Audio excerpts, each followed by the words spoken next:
Hello guys, আজকে আমি চলে এসেছি মেলাতে অ্যান্ড আমার বান্ধবীরাও আছে আমার সাথে।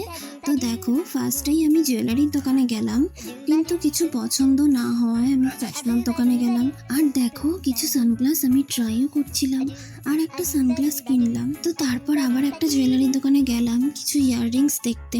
আর জানো তো, আমার ইয়াররিংস খুব দরকার ছিল, কারণ সামনেই একটা অকেশন আসছে। আর হ্যাঁ, আমার কি অকেশন আসছে তোমরা গেস করো আর কমেন্ট বক্সে জানিও। তো তারপর দেখো, আমার বান্ধবীরা বলছিল পার্স নেবে, তাই ব্যাগের দোকানে গেলাম আর ওদেরকে দুটো পার্সও কিনে দিলাম। বাট পার্সের কালেকশনগুলো অতটাও ভালো ছিল না, কিন্তু কিছু কিছু ভালো ছিল, তো দিলাম সেখান থেকে। তো তারপরে ফুড স্টলের দিকে গেলাম আর ওখান থেকে খাবার কিনে মেলা থেকে বেরিয়ে পড়লাম। আর দেখো, সব বান্ধবীরা মিলে মজা করতে করতে বাড়িও চলে গেলাম। তো ফ্রেন্ডস, আজকে মিনি ব্লগটা এইটুকুই থাকলো। তো তোমাদের যদি আমার ভিডিওটা ভালো লেগে থাকে তাহলে তোমরা লাইক, কমেন্ট অ্যান্ড শেয়ার করে দিও আর চ্যানেলটা সাবস্ক্রাইব করে দিও।